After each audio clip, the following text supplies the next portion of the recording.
You, Monk's Corner, what's happening? How are y'all this evening? Thank you for coming out. Make some noise for Mayor Pete Buttigieg. Now, Mayor Pete, we're here to talk about economics. More importantly, how to empower the black community economically. And you have the Douglas plan. Right. What specifically is the Douglas plan going to do to economically empower black people? So what we got, first of all, thanks for being here. And I just want to lift up one more time the work that Representative J.A. Moore is doing on J.A. economic empowerment, mental health, so much important work. And so much of what's at stake, I think, in this election is lifting up the economic empowerment of black Americans. And what we've got to recognize is this happens at every level. I'm thinking about entrepreneurship and what the American people, through the federal government, should be doing to support black entrepreneurs. What does that look like? It means co-investment in black-owned businesses. It means using the purchasing power of the federal government, which is one of the biggest customers of any kind in the world, in a way that reflects the taxpayers who are paying for it all by going to businesses owned by black folks, women, others who have been excluded economically. It means making sure that when folks emerge from college with more debt, because often first-generation students and disproportionately black graduates are more likely to be expected to be supporting family members if they're the first to go to college, that we have a debt for jobs program that creates debt forgiveness for those who are starting enterprises that create jobs. But not everybody's going to start a business, right? So this is also making sure folks at the entry level of the economic ladder are supported. It's why I think one of the biggest problems in our economy is the simple fact that people are not being paid enough. And it starts with a higher minimum wage. It doesn't end there, but it starts there. And that's going to impact a lot of folks right here in South Carolina. You know, we have these convos about boosting the black economy. The question to me is how? Because you know the SBA doesn't loan us anything, so it sounds good, but how? Right. Well, I mean, that's why we got to bring some intention to it. So, for example, we got to be willing to set hard targets when it comes to how much of the federal taxpayer dollars being spent are going to black-owned businesses and other businesses owned by folks who've been systematically written out of the economy. We got to recognize that economic empowerment can't be separated from education. So when we talk about funding for HBCUs, we were just on the campus of Claflin earlier today, educating the next generation of black entrepreneurs and black doctors and scientists and judges, that we're putting some dedicated resources into making sure that there is success for those students. We can't just, I think the biggest lesson about the last 50 years when it comes to racial inequality among the well-intentioned is that you can't just take out a racist policy and replace it with a neutral one and expect everything to get better on its own. Absolutely. Because the inequities we're talking about came about on purpose, and they grow, they compound. In the same way that a value of $1 that you save in a bank account grows over time, so does the value of $1 that has been stolen.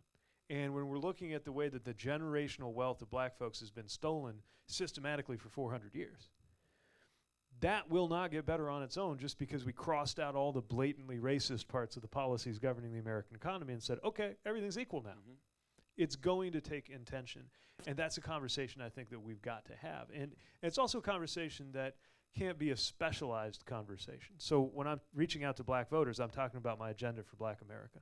But we're also talking about these policies when we're in a room that's not very diverse because the entire country is missing out so long as people are denied the chance to bring what they have to offer into the economy.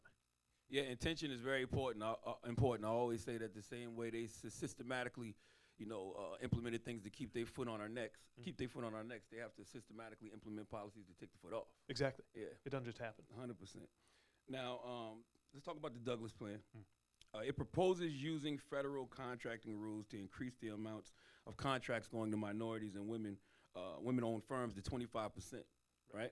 But the concerns I've heard about this is when you had the executive authority to distribute contracts to minorities within your own community in South Bend, you only issued 3% of contracts to minorities or women. So why will it be different on a federal level? Right. So this is exactly why I believe it's so important. So we set out, when I took office, we didn't even have a way of measuring systematically how much of our business was going to, as a city. So when we're buying whatever, paper clips, photocopiers, trucks, how much of it's going to black-owned businesses? There was no system for measuring that. So I said, we got to have a system. created an Office of Diversity and Inclusion, put them in charge of building a database, started doing the math, knowing that the numbers would come back and they were going to make the city look bad. But also knowing that until we did it, we would never be able to get the legal authority in a place like Indiana to sign into law the kind of hard targets I'm talking about. And once we did, what did we find out? Well, we found out that we are below where we ought to be. That wasn't a surprise. But now I had the legal power to do something about it. Now here's something else that happened. We asked how much of the business in our area is black owned in terms of who can support this kind of work, right? How many of the contractors, how many of the whatever, companies that would sell a snow plow, whatever it is, things that the city's looking for are black owned. And the answer was 3% or less. But that doesn't get us off the hook, because then we got to ask why. Our city's 24% African American. Why is it that the business ownership is so much less? Because if we don't fix that, then of course we're going to continue to struggle to be doing business with a diverse range of businesses. So we set up an incubator that was designed to create mentorship and support for people who are trying to start those kinds of businesses and build them up. What I'm saying is it's definitely the case. You don't just get to wave a wand and decide. You got to build these things. But as we do, we get better results. Now, the good news from a federal perspective, with the powers of the presidency, is that we have an opportunity to engage the entire American people's entrepreneurial range, right? And in particular, all of black America in every region of the country, which means you're not confined to a particular geography, but it also means as those federal dollars go out, more of the businesses get built up in the first place that then give mayors who are trying to do the right thing more businesses to work with and get city dollars going out. So this is not a story of how everything's perfect in South Bend or anywhere else. It's a story about what we learn to make it better and why that motivates me to make sure that we take the powers of the presidency to take it to a whole different level. Why does it feel like politicians only want to learn those things when they're running for president, though? Well, I mean, we've been working on this stuff from day one in my community. But one thing that I think is really important, especially for Democratic elected officials to understand right now, is I think a lot of black folks have gotten the feeling that Democrats running for president take black folks for granted. Y'all feel that way? Okay, make some more noise. Y'all sounding kind of quiet. Y'all feel that way? Let's hear it. Okay. Or they talk about the black vote like it's some guy, like it's a monolith, right? And everybody thinks the same. Absolutely.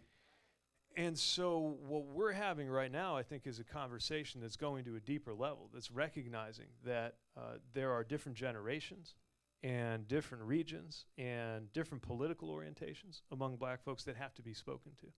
But I'm very intentional and very conscious of the fact that this can't just be a campaign thing. I always think of Pastor Taylor back home. So ran one of the leading, fastest growing black churches on the south side of our town. And when I was campaigning, I'd show up a lot. And at a certain point, he said, I'm glad you're here. But everyone knows how to come to my church before an election. Let's see what you do afterwards. Absolutely.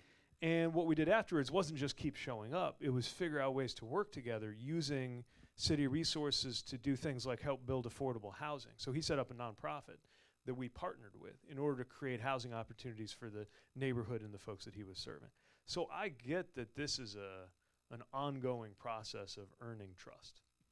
And I get that as a new guy, I don't have decades worth of experience for folks around the country to get to know me, right? We have our story in our city, which is good, bad, and indifferent. And then we have all the things I'm proposing to do in a set of plans that I didn't just invent sitting in a room, that came about with the input that we've got from around the country, so that folks know that I'm not just asking them to support the campaign, I'm asking them to shape it. Word. Okay, now black people don't often benefit from minority women contract initiatives because we're forced to compete against, other groups that have more resources and wealth, such as white women, because the loophole says that as long as a business is owned by 51% or more by anyone who isn't a white male, and that often serves as a disadvantage for black people. So how would a Douglas plan specifically, how would that specifically be written for black people, and how will it include, if it includes everyone else? How can we ensure that it actually benefits us? Yeah, no, I think that's right. The design of the program is really important. Because sometimes what will happen is either it will treat all women and minority-owned businesses like they're all the same, which is not true because they're not up against the same disadvantages. Or what'll happen is you'll have a shell company in the middle. So you'll have one company with minority ownership that then, if you look at how they pass through, all the actual opportunities go to the exact same folks. And so it's one of the reasons why we've got to have it set up in a way that is not just about subcontractors, but it's about prime contractors. And it can tell the difference among the different categories that make up minority and women-owned businesses. So how will we get it specifically to help black people, though? Yeah. So that means there's a category of black-owned business, and we recognize that that's different. Okay, so it's not just poor or disenfranchised or minority. It's African Americans. Yeah, I mean, we have to be able to put specific goals and targets in there. Got you. Let's talk about your criminal justice plan. You know, how would that create jobs to boost the black economy for people returning home from prison? Well, when people are returning home, the whole system is designed to push them right back in. So what's the very first thing, right? I mean, y'all hear some truth being spoken? Okay. What's the very first thing you need? Place to stay, right? Yep. But you're excluded from Section 8, which means it's a lot harder for you to be able to afford a place to stay. What's the next thing you need? A job. And one of the reasons we banned the box for city employees in South Bend is because we know that if you are not giving somebody a shot at a job, you are pushing them right back in. What else do you need? You need health care. But there's an exclusion on Medicaid while you're incarcerated, which means you don't have the continuity as you emerge. What else do you need? Skills. But you're excluded from Pell Grants while you're incarcerated, which means the very time which is the best opportunity to give somebody a shot at earning the kind of skills that are going to help them succeed out there, we're making it harder to get that. So all of those features have to change. All those policies have to change. And as we do, we start having a system that's actually about reintegrating folks. And the reason this is so important economically is not just the people who are returning citizens, but also the people who could be benefiting from what they have to offer. Because they can then turn around and contribute. And by the way, also think about the resources that are going into incarcerating people further when they are pushed right back into the system. This is a waste of money that could be used to lift and build people up. And a big part of the Douglas plan is making sure we change those things. Don't you think some of those things should start in the actual correctional facilities, even before people come home? Like maybe implementing programs to teach these, young men and women actual skills and trades, so when they come home, they'll be ready already? Absolutely, definitely on the education part. And look, some states have been only too happy to give people on-the-job training in making license plates or doing certain kinds of physical work for a sub-minimum wage. And, folks working and not being compensated while locked up has a name. I mean, this is not a free labor market. Yeah, right? Don't be afraid to say it. It's called slavery. Right? Okay. It's okay. That's not a racial slur, right? man, Pete. All right. I mean, if you're chained up and you're doing work, right? Yeah. 13th Amendment. What's that? 13th Amendment. Right. Yeah. So that's another thing that's got to change in terms of folks while incarcerated. Can you point to something as mayor that you did in South Bend to assist returning citizens with job placement and job creation? Yeah, so we tried to lead by example as a city employer. It's why we banned the box in terms of our own. Now, I live in a state kind of like South Carolina that doesn't like to let cities do things that are very progressive in terms of, asking our employers to do things. But we could always do it for ourselves. And as a city, some of the folks who have brought a lot to our city workforce are folks who were returning from incarceration. So we try to lead by example in that respect. We try to make sure that we are empowering those who have had those experiences, who especially knowing that, frankly, this is not only a conversation about nonviolent drug offenses. There are folks who have had experiences, often while very young, who are incarcerated over violent offenses, who have aged out of violence, and are the most prepared to help a new generation not get caught up in that. And some of the most effective people in terms of the street outreach that guides people away from gun violence in our city are folks who had very serious offenses in their past and now could be put into a leadership position in the community. and we sought to make sure that we're tapping into what they have to offer to save lives. Okay. You talked about your plan to increase funding for HBCUs. What about people who don't want to go to college? What are the plan for trade skill training? Yeah. Because that would boost the black economy sooner than someone going to college to earn a 4-year degree. Yeah, I'm glad you said that because we're having a debate about college affordability. And we should. It's important. We got to make sure that nobody is unable to go to college because they can't afford it. And that's why, for example, I'm proposing we make public college tuition free for the first 80%. Now, right. If you're in that top 10%, yeah, I kind of need you to pay your own tuition. I still support you. We're not going to support you with the taxpayer dollars in that way. And there's a bunch of other things around Pell Grants, HBCU support. It's so important that we do that. But you're right. Not everybody goes to college. Not everybody wants to go to college. Where I live, 3 out of 4 people don't have a college degree. And you should be able to afford to live well. Not just live well. You should be able to afford to be generous in your church, in your family, in your community, whether you have a college degree or not. So what can we do about that? Well, that's why trade schools are so important. It's why community college counts toward that qualification and free tuition support I was talking about. It's why we got to start really as early as high school or even middle school with the kind of career and technical education that helps people prepare for the future. It's also why we just got to make sure people get paid more. And it's why we got to support union labor that creates the opportunities for people to organize for better wages and skills. What are your plans to address the wealth gap for black people that earn the same degree as white people, that have the same degree as white people, but they earn less? Right. In fact, I think I saw statistics that an average black college graduate will have less wealth than an average white high school graduate, or close to it. And think about it, right? Sometimes when we hear about wealth, when we hear about inherited wealth, we're picturing great sums of money passed down among billionaires. But inherited wealth is also a big part of how folks in the middle class, especially white middle class folks, build their family prosperity in the form of things like home ownership. That's where most people have most of their wealth. And that has been passed down through generations.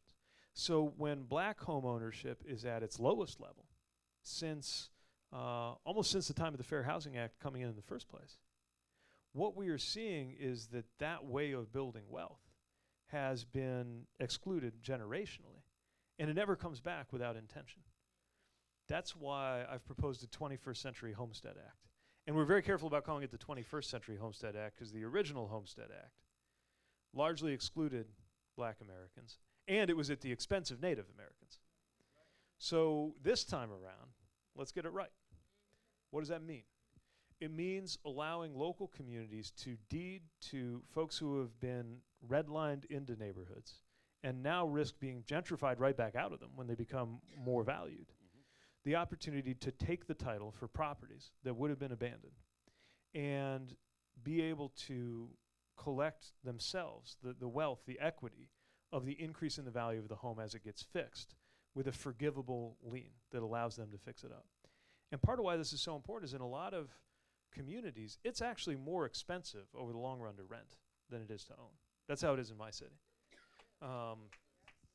And the longer you're renting when you could be owning, the longer you're not building wealth. Absolutely. And in a lot of our communities, in a place like South Carolina or Indiana where I live, sometimes the values of homes seem so low to people in New York or LA that they laugh at you. But they're still not affordable. And sometimes, actually, the lower priced homes are even harder to get a loan on for people who are already, and again, this happens disproportionately to black folks, already having trouble getting access to credit from mainstream banking. And so building wealth through home ownership is a huge part of what it's going to take to address that wealth gap that is as big or bigger than the income gap. Now, having said that, let's also talk about the income gap, which is tied to education, yes, tied to discrimination for sure, and it is especially profound for women. If you left it on its own, at the current trends, the wealth gap for women of color to catch up to white men in the workforce would take 200 years to catch up. 200 years. we can't wait that long, because every passing day we allow that to happen, it's also denying the opportunity to build wealth for black women. Wow. I love the fact that you just keep saying black, because it's like Democrats be so afraid to say black. You know what I mean? It's like they never specifically used to talk to us. Now, for some reason, they're not afraid to talk to us directly, especially when we have these conversations about, empowering us economically, because it's like a lot of times we say minority and poor people, but all black people are not poor. The black middle class still has a wealth gap, so we can't just say we helping poor or minority people, because that's everyone. That isn't. I feel like that just neglects the black middle class. Like, do you agree? Yeah, I think that's right. I mean, and now we do have to have a conversation about class too. We got to have a conversation about poverty, and among those who are suffering the most, when you have things like southern states refusing to expand Medicaid, are poor white folks who have been encouraged to vote against benefits to going to poor black folks. And so that harm goes all around when folks have similar interests. So yeah, we got to cut across these class distinctions, but we also should. Now, look, some of this is generational. I think a younger generational prefers to talk about black, and an older generation sometimes likes to talk about African American. I try to say the right thing. It's all the same damn thing. But at the end of the day, like, there's only one thing that we don't like to be called. Okay.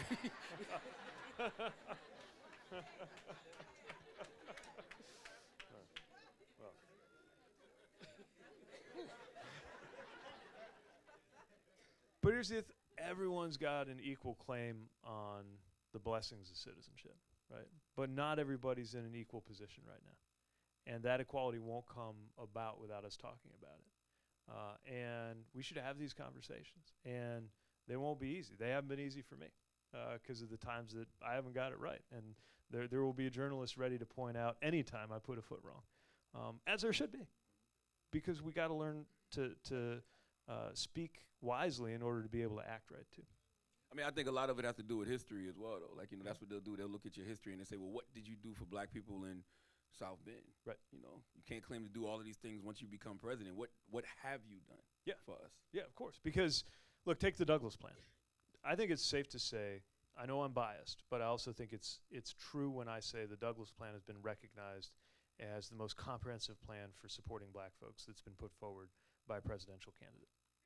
I haven't seen another one, at least not this cycle. I haven't seen. I think it's the strongest one. But, well, I mean, what good is your plan if there's not a sense of your commitment to it? And so it's been very important for me to tie back the different pieces of the Douglas Plan to what we did at home. So when I talk about criminal justice reform, for example, obviously things like appointing more diverse federal judges or decarcerating the federal prison population, those are things only a president can lead on. But they tie back to things I was talking about at home, like ban the box. When we're talking about home ownership, right? The work that we've got to do with that 21st Century Homestead Act ties back to the work we've had to do at home to help neighbors who were feeling so left behind by the city that they wondered whether the city cared about them at all, because their experience was, you're living in a neighborhood, you own a home, you're taking care of it, and the house to your right and the house out back is crumbling, and has been for 12 years or 15 or 20 years. And so we acted to do something about that and stabilize the neighborhoods by fixing up the houses we could save and removing the ones that we couldn't. When we're talking about things like healthcare, so we got to deal with these health equity gaps, like the fact that a black woman is 3 times as likely to die related to childbirth as a white woman, that diabetes and cancer mortality and detection are worse for black men. A lot of those things are issues in the national health system that a president can lead on, but they tie back to experiences we had in South Bend, where in my city, we had largely black neighborhoods where there are lead poisoning rates as bad as Flint. Not because of the water. I was in charge of the water, and I promised the water was great. It was the houses themselves. Because most of our houses were built before the ban on lead paint. I'm sure there's a lot of that happening around here too. That ban in 1978, the older houses, especially if you got lower income folks who haven't been able to renovate the houses, the house is poisoning the people who live there. So we acted to partner with the schools and the health department and get funding to improve that. Housing. We talk a lot about public housing, which is a federal policy. But back home, and again, this is not a story of everything being perfect. We got a lot of problems in our public housing authority at home. But one of the things I did was show up and literally just do spot inspections to see if the rumors I was hearing were true about conditions in the housing authority and lift that up to do something about it. So everything. What did you do about it? Well, we made some changes in first of all, the visibility of the issue, but also brought it to the appointees in charge of it. In fact, early in my administration, we rolled over the entire board, and we're still having problems because it turns out no matter how good your board is and no matter how good your city is, the federal dollars that are going into our public housing authorities make it really hard to hire and retain the people that you need and really hard to do the maintenance. This is why there's been a proposal for a kind of subset of a Green New Deal that's specific for public housing that does two things at once. One is to make the buildings more environmentally friendly, but the other is to just literally fix them because they're in such bad shape. So this is not to say I fixed all these problems in South Bend, now watch me go fix them for the country. This is about saying we faced all these problems in South Bend. We moved the ball this far. These things went well. These things went poorly. And what I've learned from that is how we got to deal with these things using the power of the presidency. Gotcha. Now, you said something the other day that I need a little bit more explanation on. You didn't really expound on it. You was in Iowa, and you were asked if you think that taking big money out of politics includes not taking money off billionaires and closed doors fundraisers, and you just said no, and then turned you back to the student. Like, you want to expound on that? Yeah. I got the sense that student wasn't so much asking a question of me as making a point that we were unable to debate. But the point that he was trying to get an Instagram moment or something? What's that? He was trying to get Instagram moment? I'll leave it to him what he's out to do. But it doesn't. Look, I mean, I'm big on getting big money out of politics. And in order to do that, we're going to have to reform the entire system. I am not a fan of, let's be clear, I am not a fan of the current campaign finance system. And the reality is it's not going to get better in all of the ways we need it to get better without a constitutional reform. So there are things we can and should do right away that can deal with black money, dark money. African-American money. I don't know. I'm always happy to take black money contributions into my campaign. Dark money refers to when you can't identify the funding that goes into these super PACs. We need to act with more public funding going into campaigns. These are things we can do right away. But the real problem is Citizens United, a Supreme Court decision that basically says that a corporation has the same political soul that you and I do, and that spending money to try to affect the outcome of an election is the same thing as writing an op-ed in your local newspaper. And it's just not true. And if the only way to clear that up is a constitutional amendment, then we shouldn't be afraid of that. I mean, if this country changed the Constitution so you can't buy a beer, and then changed our mind a few years later and changed it back, surely we can do that in order to defend our democracy.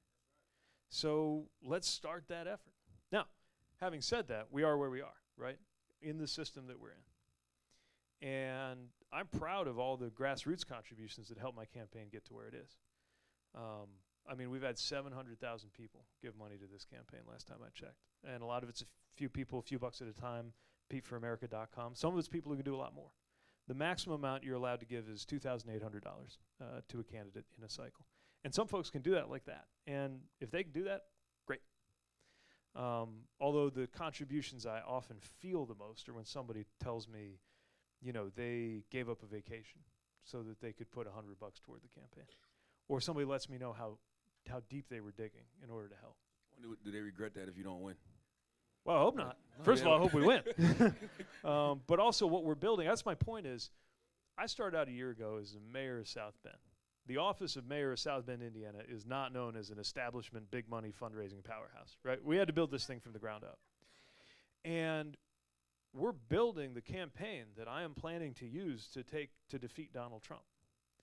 And I promise you, Donald Trump and his allies do not have any problem doing whatever it's going to take them to stay in power.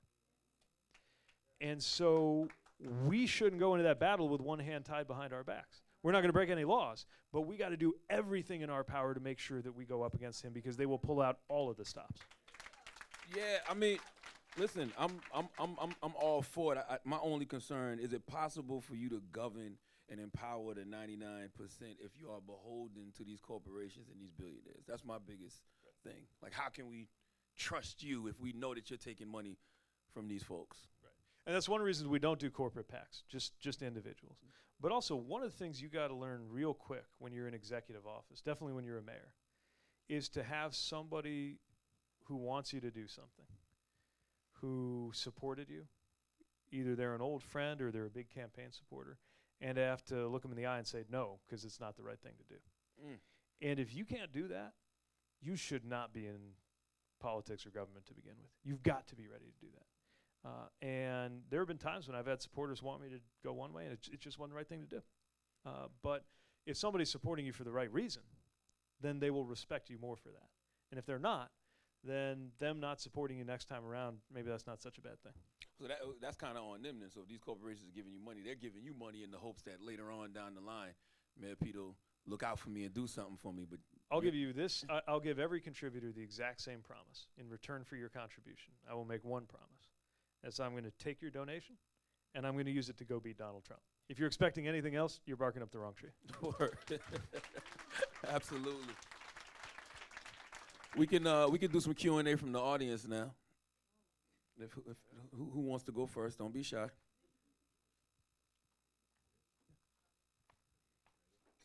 Oh, it's my man Keith. What's up, my brother? All right, how you doing? Well, first question I wanted to say, since you're talking about governing for jobs, like Berkeley County, for instance, how can we impact far as for our government jobs? The black employment rate is very, very low when it's all funded by government funds. Well, government hiring's got to lead by example, right? And it starts at the top. That's why the cabinet has to reflect the American people. And by the way, I've committed our cabinet will be 50% women as well, at least, because the country is. How many black women? What's that? How many black women? We'll see, but it'll reflect this country. Yeah. And then it's got to go through our hiring practices. Look, right now it's illegal to discriminate in hiring, but enforcement isn't what it could be. And it's why we got to increase the enforcement dollars available to the Equal Opportunity Employment Commission. That's one thing that'll make a big difference. Another thing we got to do, though, is make sure that we're preparing people to compete and apply and succeed, right? This is why the HBCU funding is so important, for example. When we're talking about professional jobs, we got to make sure that we're supporting people ready to go and get those jobs, whether we're talking about lawyers or whether we're talking about scientists or whether we're talking about public works folks. And then, like we were saying before, whether you got a college degree or not, you should be able to succeed, especially in the public sector. And I've seen how the public sector can lead the way. So the military, for example, government jobs, and that's the most racially integrated employer I've ever had. And we now need to unlock that on the civilian side too. And it's something that I think has probably gone better federally than it has locally in a lot of places. And that's where, if there's outright discrimination going on, the enforcement's got to come in too. Or who's got another question?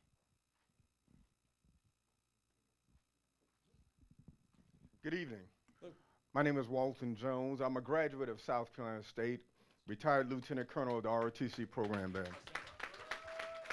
My question goes to scholarships and federal dollars toward grants for students. Primarily, when I went through South Carolina State, it commissioned the most black officers in the United States Army. Historically, we have more general officers than any other school. When I graduated my senior year, we had approximately 132 cadets in the senior class. We had a brigade almost of 1,000. Now we may have 4 students in their senior year, and it's tied to scholarship money. If the scholarship money is going to USC, wherever it comes from. I don't know if it comes from Department of Defense or whatever those federal dollars. The students are going where the scholarship money. So now historically with General Doctor and General Twitty and General Abraham Turner, all those who led me in, that's not the case anymore because we are having 4 students in the senior year tied to scholarship money. Well, that sounds like a problem. Because I've been to SCSU, and I know how proud SCSU rightly is of the number of senior military officers, black senior military officers it's produced. I hadn't heard that number before. That's shocking. And I'm going to learn more about what's going on with those scholarship funding flows because as somebody, one of my junior duties as a lieutenant off on the side was to go through the applications for ROTC scholarships and interview students. And the diversity of students who came through and their stories was one of the most rewarding things about taking on that volunteer assignment. And it ties to something larger, I think, that we've got to look at, which is how defense spending in general is finding its way to HBCUs. And actually, you heard earlier from Congressman Brown, our campaign co-chair, who was instrumental in legislation that's just recently made its way through. That is about making sure that we support greater capacity building for things like whether it's the kind of research that is federally funded or other programs. I mean, the DoD, what was the figure? 260 billion? Less than 1/2 of 1% of the $264 billion in DoD funding that could find its way through universities. So it's another example of how we've got to be intentional about the capacity. Because it's not enough to say, well, there's only so many universities that could do this work. We've got to ask why, and then see if we can change that, and be willing to put resources into changing that. But as to the scholarships, I want to learn more about that because that might sound like something the congressman might want to take back to the committee too, and needs attention because look, the military service has always been such a great engine of participation in the middle class. The training that you get, the responsibility that you get, and the service that you give. And it would be such a loss to the military as well as to the country if we see the diversity of that recruitment diminish. We got another question.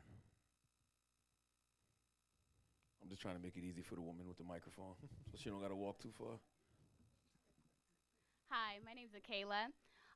So often there's verbiage talking about we need to bring funding to HBCUs for our black lawyers, our future black teachers, and our future black everything. But there's people like me and my fellow black student union members over there. We are future black attorneys, black lawyers, but we go to PWI, a predominantly white institution where we are underrepresented, we don't have the love, and we don't have the resources. So in your presidency, how would you be able to value us at our predominantly white institution so that we can feel the benefits from that as well?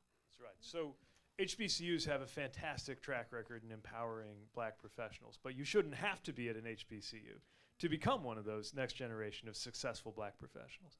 And it's one of the reasons why when we talk about college affordability and college success, we've got to look at tearing down all of the barriers, many of which disproportionately affect black students.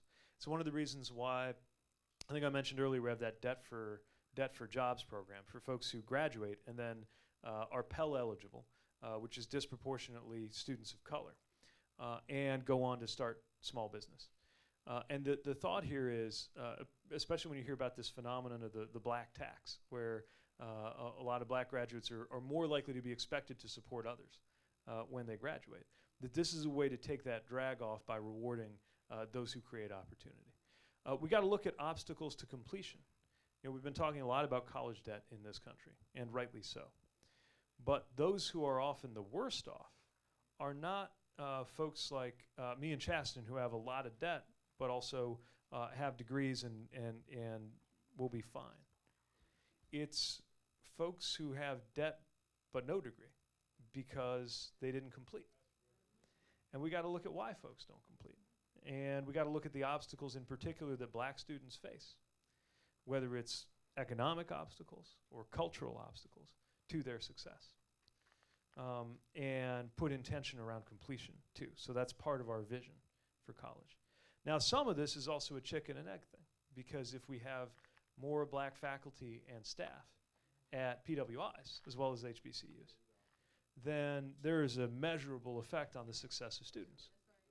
And ironically, it's both at the PWIs and the HBCUs that we're educating those who will go on to become them, right?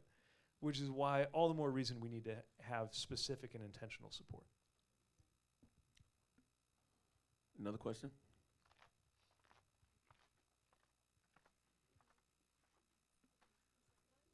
Hello, I am Nashonda Hunter, and I run a nonprofit here in North Charleston. My question to you is about affordable housing. We have some House of Representatives who are presenting bills on Rent Relief Act and things like that for people who spend anywhere between 30 and 50% of their income on housing. So if you're elected, how would you address that? What would you do surrounding affordable housing? So we've got to act with federal dollars. And what I'm proposing is we add another $430 billion of federal funds in order to deal with these backlogs that exist in support for affordable housing. We estimate that'll lead to 2 million more affordable units being built and overall support 7 million families by also making sure that you're not on these interminable wait lists when you're trying to get a low-income housing tax credit or Section 8 housing choice vouchers or whatever it is that makes a difference in communities. Now, states should be doing more too, like what you're describing. And unfortunately, we're not seeing a lot of states stepping up the way they need to. And this goes back to another set of issues that I think, whether we're talking about education, whether we're talking about economic empowerment, whether we're talking about justice, needs to change. And it is the fact that our democracy is not quite a democracy. It is, for example, harder for low-income folks who need affordable housing to vote because of the different requirements that are created in a state like mine because of short hours when the polls are open, so that people who are working 2 jobs find it harder to ever get to the polls. That's why Election Day ought to be a holiday. Y'all just want a day off. That's a day on. It's a day on. We got to deal with redistricting, right? Districts drawn by politicians picking out their voters rather than the other way around. Because we have so many leaders doing good work or trying to do good work, like Representative Moore, who would have a lot more allies at their side if we had fairer elections. So yes, we got to act on housing policy with federal dollars for sure. But since states could be part of the solution, let's look at what it would take to have more representative state legislatures. And to do that, we've got to make sure that we have fairer elections to begin with. Why haven't they made Election Day a federal holiday? That would make so much sense. You know why? Because if they did, more people would vote. Now, I would argue that if your party wakes up one day and figures out that more people voting means you're going to lose, that means it's time to change your policies. But what we're seeing right now in the GOP is they believe, they certainly know that more black folks voting is a problem for them. But also more people voting, period, is not something they want. And so they're getting in the way of what I think is a no-brainer, that in a country with frighteningly low voter turnout, Election Day ought to be a holiday. How confident are you that if you make it to, the primary, it's going to be a fair election? Because, we all know it was Russian interference in 2016. Like, how confident are you that it's going to be a fair election? Oh, they're going to use everything that they can. They will take advantage of divisions within the Democratic Party. They will take advantage of racism. They will take advantage of any vulnerability they can find, and if they can't find one, they'll make one up. We can expect that that'll happen. Now, in terms of the election itself, there are steps that campaigns can take and that the party must take on everything from cybersecurity to making sure lawyers are out for election protection operations, and we're already thinking forward to that because they will do everything they can to make it harder. But there are so many more Americans who want to change. And the only thing bigger than the majority that wants this president gone is the even bigger majority that wants the policies we're actually for. Never mind who we're against, but what we're for. Like a higher minimum wage and paid family leave and fair housing and fair elections, all these other things. So there comes a point where no amount of trying to tinker with the system can overrule the majority that we represent if we can stick together. That's going to be the most important part. How much do you trust your own party? How much do you trust the DNC? Well, this will be a test. Mm-hmm. I ran for chair of the DNC because I was concerned about my party. Now, Tom Perez won that race, and he and his team are doing a lot of very good work in order to get this right for 2020. But it's going to be tough. And we got to remember, the party is us, right? The party isn't just the folks in the staff in the DNC building. Mm-hmm. This is the party. Mm-hmm. And if we can keep it together, and right now it's the heat of competition. Everybody's for their candidates and exposing one another's flaws, and that's how competition works. But let me say this, as somebody who, of course, hopes the nominee will be me. 25 people have run for president. The moment we identify the one who's going to be the nominee, the 24 who didn't, and all of their supporters need to rally around the one who does. Mm-hmm. Absolutely. That rarely happens, though. There's so much on the line. This is not, look, in 2016 we were saying, look who we're running against. I mean, the wolf is at the gates. And even then some folks didn't believe us, right? This time, this is not the wolf is at the gates. This is the wolf is through the gates, eating our chickens, and this is our last chance to do something about it. Absolutely. Any more questions from the audience? Okay.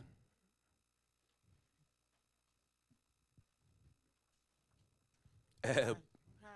I just wanted to know That's my cousin. what type of plans do you have in store for minority women business owners? So minority women business owners are living at the intersection of two different sets of barriers, racism and sexism, both of which have made it harder to build capital, build wealth, and create opportunity. Everything from the gender pay gap that all women experience, but black women in particular, to the difficulty of getting credit. You know, we try to visit a lot of black-owned businesses, small businesses, often black women-owned small businesses when we're traveling. And I always ask them, you know, how'd you get up and running? How'd you first put together the resources to open this business? Every single time I hear cash, because it was so much harder to be able to get a loan. And so we've got to do something about the availability of credit for people with ideas. Now, we also have to support folks who have ideas with that technical assistance. That's why we opened up that incubator I was mentioning in South Bend, to try to equip people with the support that they need, to introduce them to others who have succeeded. Part of it's intention. So when I talk about these targets in the book, in the Douglas plan, to recognize the need to support black-owned businesses, the need to support women-owned businesses, and specifically recognize the importance, for example, of black women-owned businesses that have a track record of creating economic opportunity for black women as employees. We got to make sure that we are supporting the education, whether we're talking about university degrees or whether we're talking about the kind of skills training that needs to happen to help make sure folks succeed. And then we need to make sure the federal government is doing business with businesses owned by minority women, and that we're encouraging state and local efforts to do the same. It's got to be easier. We got to make it easier to succeed and create those kinds of opportunities. Again, when we do, our team's done the math. This creates greater economic growth for the whole country. And it's also one of the reasons I think we've got to change what we measure when we're measuring what it means to have a good economy. Because we're all hearing this president's beating his chest, saying, look at this great economy. You can just tell by the Dow Jones, right? And to him, that's the same thing. Dow Jones is up, that means it's a great economy. And I'm meeting a lot of folks who are saying, when was the economy ever great for us? Word. And so we got to measure it differently. We got to measure whether racial inequality is going up or down, income gaps and wealth gaps. And the number one measure for me, for whether the American economy is doing well, will not be the Dow Jones. It will not be the gross domestic product. It will be the income growth of the 90%. Because if that's working, if it's actually getting to most people, that's how you know we have a good economy. And that will encourage us to support minority women-owned businesses. All right. Because I don't give a damn if the stocks are high. If I can't afford no stock, I don't got no stock. Right. You know what I mean? Right. If I don't got no stock, why do I care if the stock is high? Exactly. Yeah. I mean, if you got a building with your name on it in Manhattan, I'm sure that your fortunes are very closely tied to the stock market. Absolutely. But most folks I'm meeting, that's not really their number one measure for how they're doing. We got one time for one more question from the audience, so let's make it a good one. She's been raising her hand every time. Hi, I'm a kindergarten teacher at a public school with a Thank you. high poverty rate as well as a high concentration of Black and Latino students. And I'm looking for presidential candidates that can bring educational equity to our country.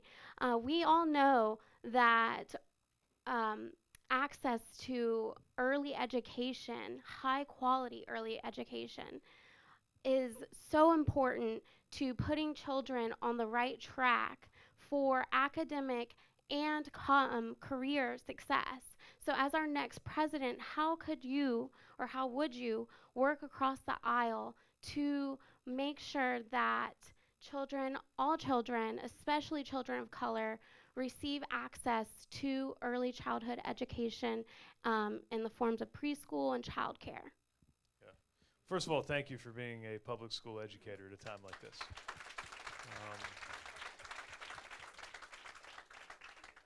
And by the time kids get to you, they have a leg up if they've had quality early childhood education or care. I had that benefit. I will never forget my first teacher when I was like 3 years old, Mrs. Lewis, Shirley Lewis. And she had this way of just taking command of a room full of 3-year-olds. I don't know how she did it.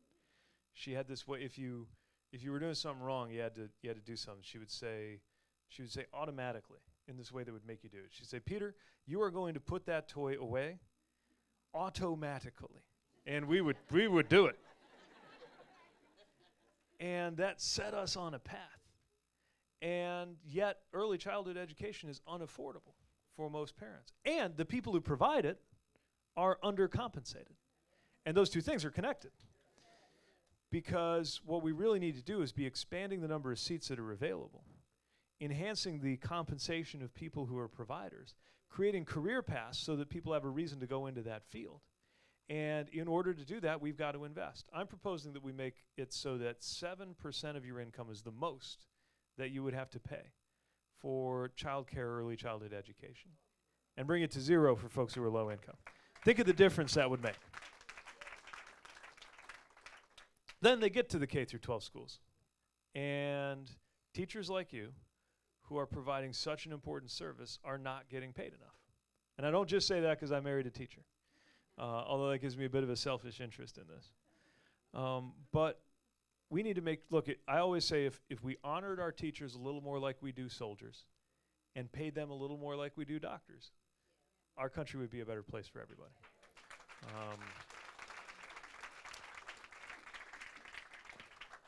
And that starts with extra funding for Title I schools with low-income students who are more likely to be Black or Latino. I mean, here in South Carolina, home of the Corridor of Shame, we know that we're going to need a federal injection of resources to get these things done. Now, Title II is also going to help us recruit more diverse teachers so that more Black and Latino students can see a range of teachers and find folks who look like them among the teaching staff.